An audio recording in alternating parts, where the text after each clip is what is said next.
semalam lihat anak perempuan nggak kesini. Anak perempuan mana bang, jangan ngaco, orang gue cuma bertiga. Terus saya baru kepikiran, loh perasaan saya pernah baca di Google ada satu orang perempuan yang misterius itu yang kerilnya ditinggal. Atau jangan itu saya, wah udah cukup. Dari pertama saya melihat kayaknya sosoknya perempuan. Bentuknya ya seperti kuntilanak ya.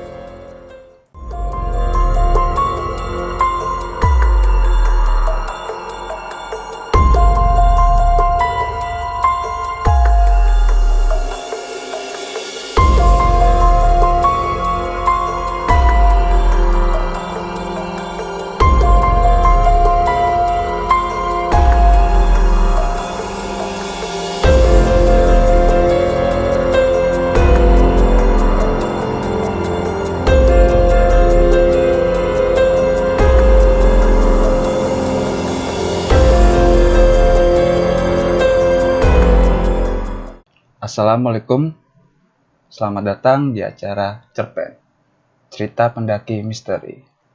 Nah, sekarang kita udah berkunjung nih di rumah salah satu narasumber yang akan menceritakan tentang suatu pendakiannya. Dan di rumahnya Mas siapa, Map? Ya, Irfan. Mas Irfan? Iya. Oh ya, Mas mau nanya nih. Iya. Ini kira-kira mau ceritanya tuh di gunung apa nih, Mas? Saya mendapatkan cerita misteri ini di Merbabu. Di Gunung Merbabu? Gunung Merbabu. Oh. Iya. Langsung aja Mas cerita tentang pendakian. Waktunya sih saya lupa. Yang pasti pada saat itu saya mendaki di weekday. Kebetulan hari Senin waktu itu. Yang mendaki itu sekitar berapa pendaki? Saya sih pergi hanya berdua dengan istri saya. Setelah perjalanan dari base camp, kita itu jalan sekitar jam 11. Membawa satu orang porter. Diperkirakan sampai pos 5 itu nggak mungkin sampai ke Uber sampai jam 5. Kemungkinan kita base camp di pos 3 atau pos 4. Ternyata di luar dugaan, saya sampai di pos 5 itu jam 4:04. Ya sampai si porternya pun kaget.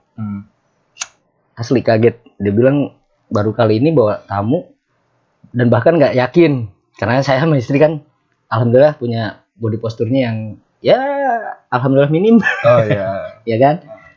Udah sampai dirikan tenda, kita biasa makan, sholat asar.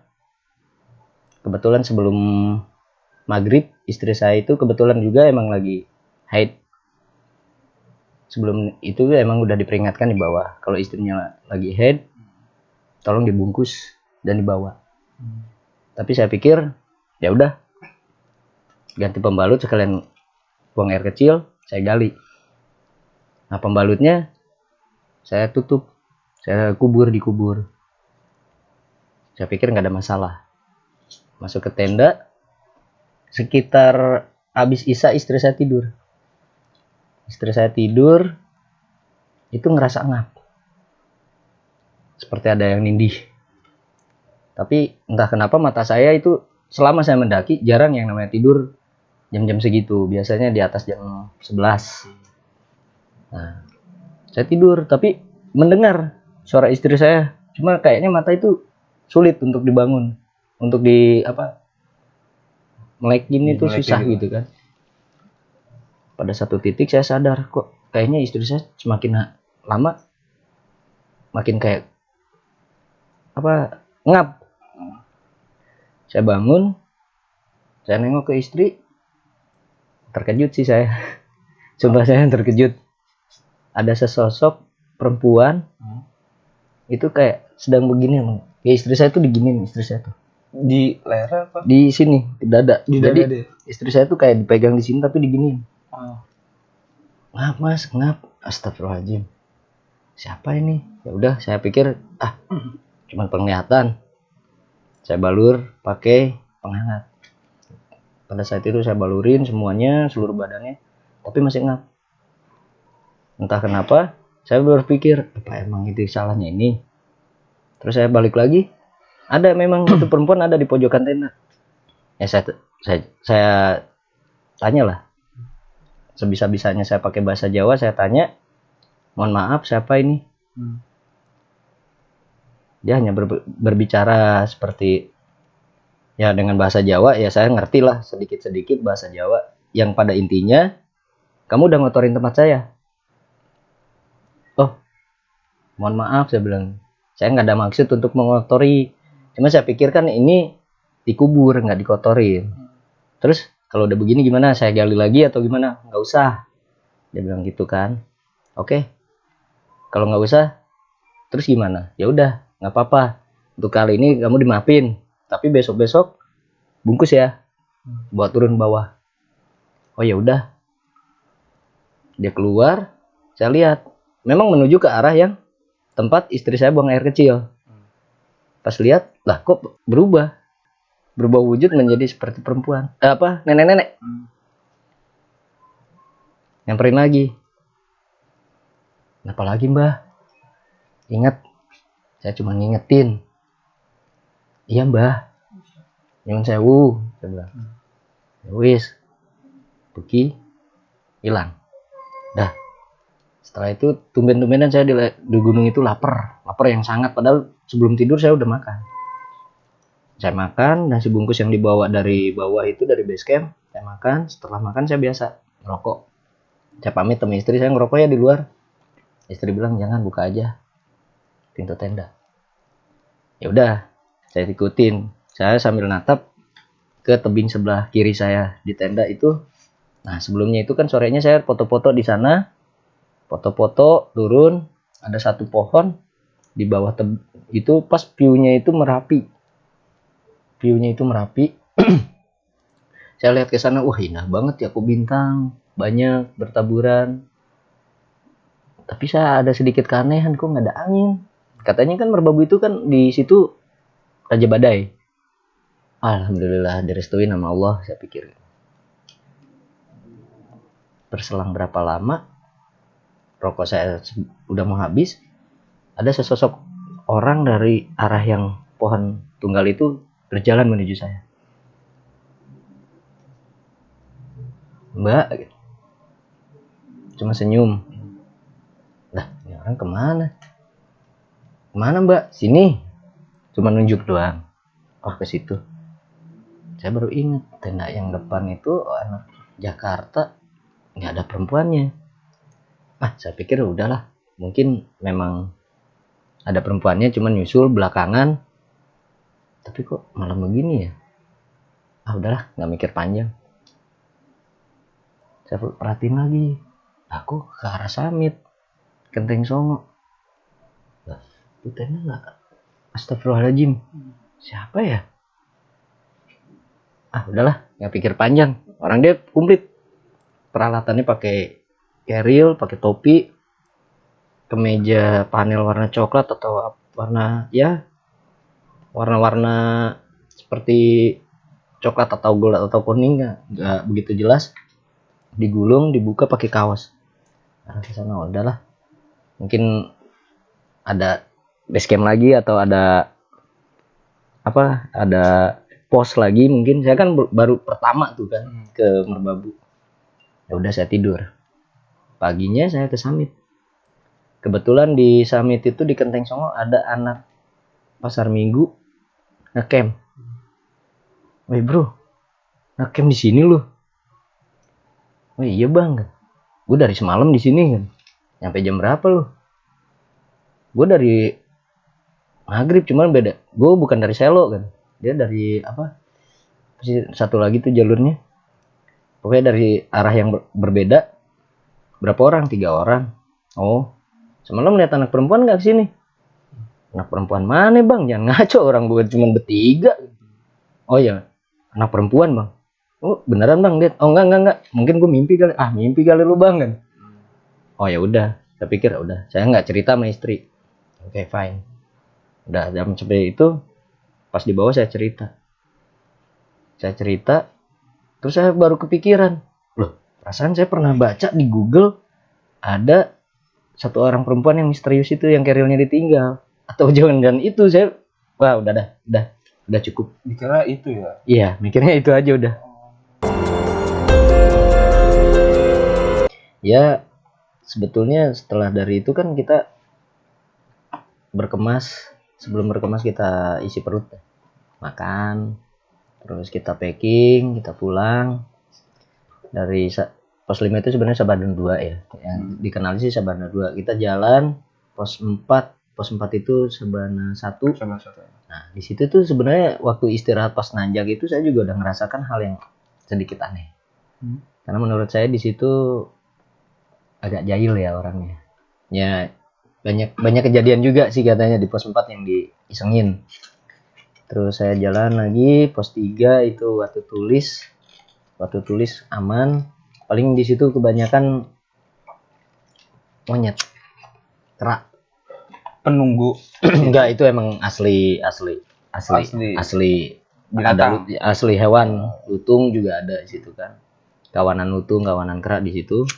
Bahkan di situ juga banyak pendaki yang diuber gitu. Diuber ya. Terus lanjut lagi pos 2. Itu pos 2 kalau nggak salah Simpang Macan.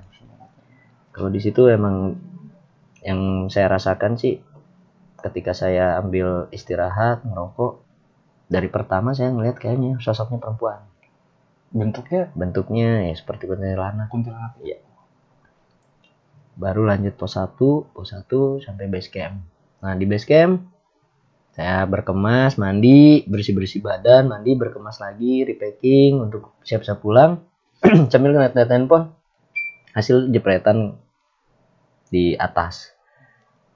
Alangkah sedikit terkagetnya sih, karena di salah satu tempat di Sabana 2 itu kan ada bukit, naik dikit, ada satu pohon yang langsung view-nya itu ke Merapi. Saya pikir itu pantulan dari sinar matahari. Saya zoom, ini nggak ada pantulan, soalnya mantul dari mana gitu. Kalaupun ada, pasti ada materi yang bisa memantulkan.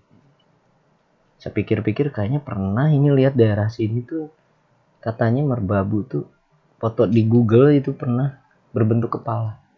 Itu besarnya juga hampir sama apa yang saya dapat. Ada beberapa yang kecil. Tapi saya pikir oh udahlah, bukan. Kebetulan memang saya pikir positif. Ketika sampai di Jakarta pun saya coba, teman kan ada yang ya paham dengan supranatural, dan memang itu bentuknya buto hijau katanya sih. Believe it or not, memang itu yang terjadi ya. Ketika ya namanya alam seperti itu. Jadi pengalaman mistis itu juga selama pendakian banyak. Cuman yang paling terasa itu ya merbabu, cermai saya. Sama cermai. Tapi itu di foto yang di merbabu itu, fotonya masih ada apa enggak sih? Adanya di handphone istri ya kalau nggak salah. Itu masih ada. Masih ada. Di sini sih sebagian merbabu banyak yang hilang. Iya, karena saya ganti handphone jadi ada beberapa yang hilang. Sebenarnya sih merbabu juga kalau dibilang mistis, memang mistis. Soalnya saya juga baru paham ketika saya di puncak itu Genteng Songo itu apa? Itu apa? Genteng Songo itu ternyata batu bolong. Batu bolong 9. Songo itu 9. Genteng itu bolong. Jadi? Nah, ketika saya di puncak pun saya ketemu sama yang namanya pendaki supranatural. Pendaki supranatural itu yang mencari berkah atau wasiat. Tapi asli jujur saya salut. Nenek-nenek, kakek-kakek, mereka tanpa alas kaki. Saya pakai alas kaki aja saya capek. Tapi mereka di sana nggak pakai alas kaki gitu. Dan saya lihat juga emang ada kembang-kembang. Ya mungkin karena emang mereka di atas sedang seperti itu, ritual mungkin ya malam itu pada ngumpul atau gimana saya nggak ngerti. Yang pastinya pas saya sampai puncak tuh ya seperti itu keadaannya. Nah, saya ketemu sama dia, ketemu juga sama, saya juga kagum sih sama merbabu. Ternyata turis asing pun nggak cuma 1-2 orang.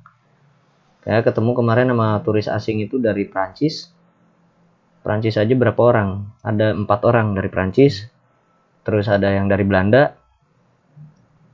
Itu ngobrol sama saya. Dan dia berpikir kalau ini Seven Summit di Indonesia. Saya bilang ini bukan Seven Summit. Ini nggak termasuk Seven Summit. Tapi ini adalah salah satu gunung yang paling eksotis buat saya. Wow. Iya. Sedikit aja mengulas tentang pemandangannya. Mungkin hampir sama ke Rinjani, jalurnya jalur Sembalun. Hanya minus segara anak. Begitu pengalaman dari Mas Irfan ya. Dari situ kita bisa ngambil pelajarannya kalau misalnya di gunung itu kita nggak boleh buang sembarangan sampah. Nah, ada tambahan lagi nggak Mas yang pengen ditambah nih? Yang pasti ikutin aturan orang-orang setempat ya. Biasanya kan kita kalau mau naik itu, kalau pendaki yang memang mendaki biasanya menanyakan larangan. Ada setiap gunung kan beda-beda larangan, ada yang pakai baju hijau, baju merah, terus jangan buang pembalut sembarangan. Itu harus diikutin aturannya, karena kalau enggak apa yang terjadi sama saya mungkin bisa dialamin, bahkan bisa lebih parah lagi dari itu gitu kan. Jadi ya pesan saya untuk para pendaki, jangan pernah kotorin alam, karena alam itu sumber kehidupan setiap umat manusia. Jangan sampai alam yang marah. Kalau marah habis manusia. Itu aja. Oke, siap. Oh ya, jangan lupa subscribe, like, and share. Di apa Bang? Ruang Rimba. Oke, jangan lupa di subscribe ya. Oke, selamat malam.